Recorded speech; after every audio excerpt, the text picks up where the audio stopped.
Bonjour à tous et bienvenue dans cette partie de la formation. Nous avons déjà parlé de Composer. Je vous ai dit que c'est un gestionnaire de dépendance et donc nous pouvons l'installer sur notre machine. Ça s'installe sur la plupart des systèmes d'exploitation comme Windows, comme macOS, comme Linux. Bref, on peut l'installer rapidement sans difficulté. Il nous suffira d'aller sur notre navigateur et de taper Composer. Composer, tout simplement. Et là, nous voyons ici en getcomposer.org. On peut cliquer là-dessus. Et là, nous voilà sur la page de Composer. Et on pourra cliquer sur Download ici, tout simplement. Et là, nous voyons comment l'installer. Alors là, c'est pour Windows que ça nous affiche ici. Mais si vous n'êtes pas sur Windows, vous pouvez venir sur Get Started ici. Et là, vous voyez installation Linux, Unix, Mac OS. Vous pouvez cliquer là-dessus. Et là, il y a une explication de comment l'installer sur ces systèmes-là. OK? Voilà, vous suivez tout simplement et c'est très simple à faire.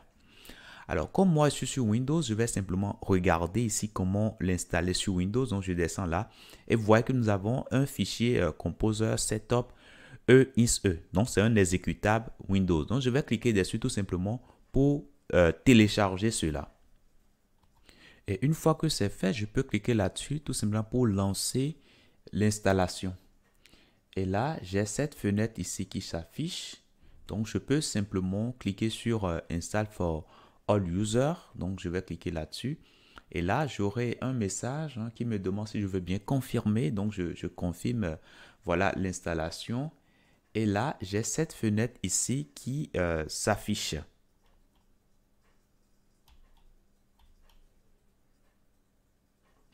Alors, une fois que j'ai ceci, je peux simplement cliquer sur Next. Et là, j'indique où se trouve PHP. Donc, par défaut, il faut avoir PHP installé sur votre machine. Sinon, oui, ça ne va pas se passer correctement. Et moi, j'ai déjà PHP qui est venu avec XAMPP. Donc, du coup, ça détecte automatiquement l'emplacement où se trouve le fichier exécutable PHP. Je vais cliquer sur Next ici. Et là, je patiente tout simplement. Là, ici, Use Proxy Server to Connect. On va simplement cocher Next, tout simplement ici. Et là, ça nous fait un petit résumé de notre version de PHP, de son emplacement. Et là, on pourra simplement cliquer sur Install.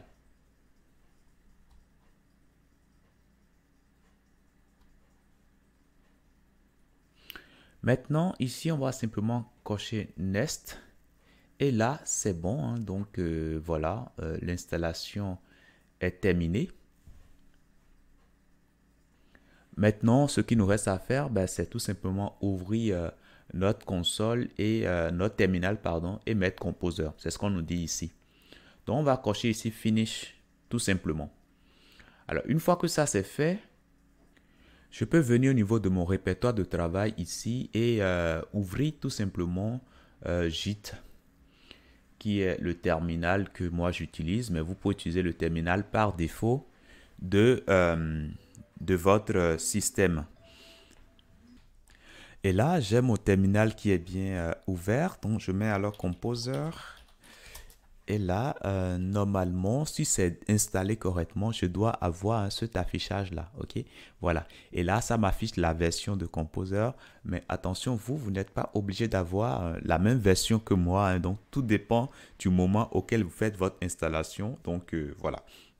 Même si vous avez une version différente de la mienne, normalement, ce qu'on va apprendre à faire dans cette partie, ça doit fonctionner correctement sans souci. OK? Donc déjà, quand vous regardez ici, vous voyez tout simplement comment utiliser un Composer. On nous parle ici des options, ok? Comme son nom l'indique, c'est optionnel. Mais quand vous le mettez ici, voilà, ça vous affiche voilà, de l'aide, ok? Voilà, donc -H vous permet d'avoir de l'aide, et etc., etc. Ok, voilà. Et puis, il y a également les commandes que vous pouvez utiliser avec Composer. Et là, vous avez qu'il y a pas mal de commandes qu'on peut utiliser. Je vous dis merci et à tout de suite.